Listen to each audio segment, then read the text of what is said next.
So now we have the ADRIATIC study, which is in limited stage small cell lung cancer, patients being treated with standard of care chemotherapy and radiation, then randomized to get durvalumab maintenance versus observation. And this will provide us an opportunity to see if adding in the immunotherapy in this setting really adds the benefit that we've seen from studies like Caspian in the extensive stage setting and Pacific in the non-small cell lung cancer setting. Even in the limited stage setting of small cell lung cancer, this is a diagnosis that tends to metastasize quickly and spread aggressively. And so even in that setting, when it appears like limited stage disease, there are a number of patients that even with chemo and radiation don't end up really being cured from this diagnosis. So in small cell lung cancer, there is especially logic to adding in more aggressive therapy, particularly when it can be tolerated. Now, we've seen from the Pacific data in non-small cell lung cancer, this paradigm of adding in immunotherapy, adding in durvalumab after initial chemotherapy and radiation.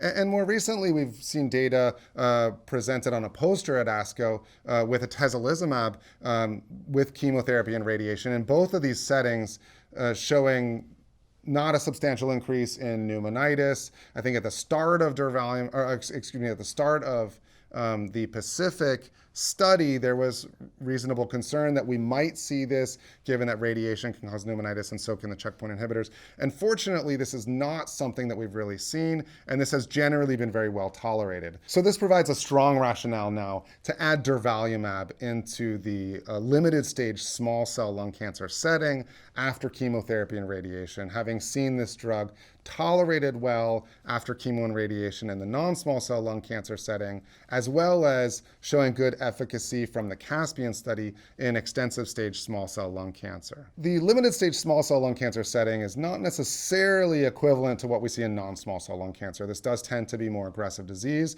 Although the radiation fields really can end up being broad in both of those. So that's not necessarily a significant difference that we see. I think the biggest difference between small cell and non-small cell lung cancer is just the urgency of getting started with treatment in small cell lung cancer. So oftentimes we'll get a dose of chemotherapy in as quickly as possible and then do the radiation planning to add in radiation with later cycles. Ideally with cycle 2, sometimes it can even be a little bit later than that. So we're in an academically exciting time in small cell lung cancer.